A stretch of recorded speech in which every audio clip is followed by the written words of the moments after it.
विंध्याचल की खूबसूरत और शानदार पहाड़ियों के बीच बसा मांडू। और आज के इस वीडियो में हम आपको दिखाएंगे यहाँ स्थित विश्व विख्यात जामा मस्जिद, जिसे जामी मस्जिद भी कहा जाता है। जामी का मतलब होता है पवित्र। इस हिसाब से इस मस्जिद का हिंदी में नाम हुआ पवित्र मस्जिद, जो कि हर मस्जिद पवित्र ही होती है। हर इबादतगाह, चाहे वो मंदिर हो, मस्जिद हो, गुरुद्वारा, वो पवित्र ही होता है। शानदार मुग़ल नक्काशी, ख़ास तौर पर अफ़गान नक्काशी का बेजोड़ नमूना। मांडव मध्य प्रदेश के इंदौर शहर से करीब 100 किलोमीटर दूर स्थित है मशहूर मांडव शहर। और यहाँ स्थित जामा मस्जिद, इस मस्जिद का निर्माण होशंग शाह ने शुरू करवाया था। पूरा महमूद खिलजी ने करवाया था। अफ़गान शैली में बनी यह मस्जिद मुग़ल, ख़ास तौर पर अफ़गान स्थापत्य कला का एक बेहद बेजोड़ नमूना है। इस मस्जिद के केंद्रीय भाग में 3 विशाल बड़े गुंबद हैं, जबकि 56 छोटे छोटे गुंबद इसके चारों तरफ बने हुए हैं। मुग़लों ने भारत में जितनी भी इमारतों का निर्माण करवाया, उनमें बाग बगीचों का विशेष महत्व रहा है। शायद ऐसा इसलिए क्योंकि वे जिस देश से आए थे वहाँ पर पानी और हरियाली की काफ़ी कमी थी। इसीलिए उन्हें भारत का पानी, भारत की हरियाली और भारत का मौसम बेहद पसंद आया। और उन्होंने जो भी निर्माण करवाए, उनमें बाग बगीचों का, पेड़ पौधों का विशेष महत्व है। और उसी की एक झलक इस विश्व प्रसिद्ध जामी मस्जिद अथवा जामा मस्जिद में भी देखने को मिलता है। धीरे धीरे जब हम इस मस्जिद में अंदर की ओर बढ़ रहे हैं, हम देख सकते हैं कि बहुत सारे मेहराब, बहुत सारे स्तंभ, बहुत सारे पिलर्स जिसे हम कहते हैं, वो हमें दिखाई पड़ते हैं, जो कि इस मस्जिद को एक मजबूत आधार प्रदान करते हैं। मस्जिद में आगे बढ़ने पर हम एक कब्र और एक ऊंचा स्थान देखते हैं। अंदाज़ा लगाइए, इतनी ऊंचाई पर इतने शानदार गुंबदों का निर्माण उस ज़माने में किया जाना कितना शानदार, रोचक और एक मेहनतकश कारीगर की मेहनत को दर्शाता है। ढेर सारे स्तंभ इस इमारत को एक शानदार मजबूती प्रदान करते हैं। इमारत के हर हिस्से की खूबसूरती को निहारते हुए हम धीरे धीरे आगे बढ़ रहे हैं।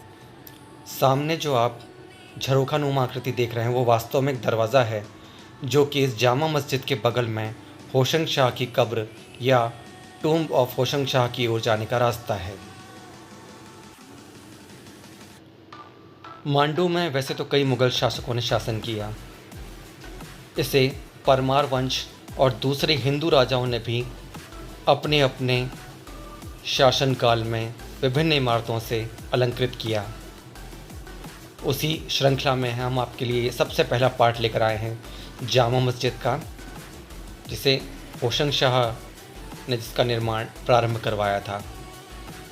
बहुत सारे पिलर्स हैं। आप देखेंगे कि ये सारे पिलर्स कितने विशाल हैं और सामने एक बिंदु पर जाकर समाप्त होते हैं। आनंद लीजिए शानदार सिनेमेटोग्राफिक फुटेज का और महसूस कीजिए कि उस ज़माने की इंजीनियरिंग बेहद कमाल रही थी, बेहद खूबसूरत रही थी।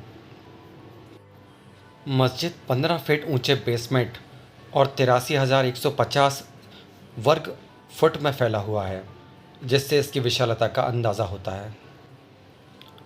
इसके मेहराबों पर पवित्र कुरान की कई आयतों का उल्लेख किया गया है। कई आयतें इस पर उकेरी गई हैं। यहाँ पर एक कब्रनुमा आकृति है और ऊपर एक बैठने के लिए कुर्सी जैसी आकृति है, जिस पर शायद शाही इमाम बैठते होंगे और नमाज अदा करवाते होंगे। धीरे धीरे हम इसमें आगे बढ़ रहे हैं और कई छोटे छोटे कमरे इसमें देखे जा सकते हैं। काफ़ी इसका हिस्सा अभी भी संरक्षित है। हालांकि इसमें ऊपर जाने की मनाही है, वरना मैं आपको ऊपर से भी इसका फुटेज दिखाता कि कैसी दिख रही है। लेकिन फिर भी आपको बेस्ट सिनेमेटोग्राफिक एक्सपीरियंस और इस मस्जिद की खूबसूरती से रूबरू करवाने की कोशिश कर रहा हूँ।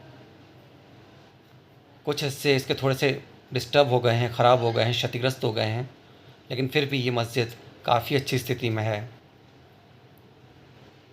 आप जब भी मांडू आइए तो धर्म के लिहाज से या अपने आप को एजुकेट करने के लिए या फिर भारत का इतिहास जानने के लिए, मांडू का इतिहास जानने के लिए इस मंदिर को ज़रूर विज़िट कीजिए, क्योंकि ये न सिर्फ एक धार्मिक स्थल है बल्कि हमारे महान भारत देश की एक विरासत भी है। इस मस्जिद में शायद अब नमाज या दूसरे धार्मिक अनुष्ठान, मुग़ल अनुष्ठान तो बंद हो चुके हैं, लेकिन फिर भी ये भारत की एक संरक्षित इमारत है जो कि बेहद शानदार है। जब भी आप मांडू आइए ज़रूर घूमिए।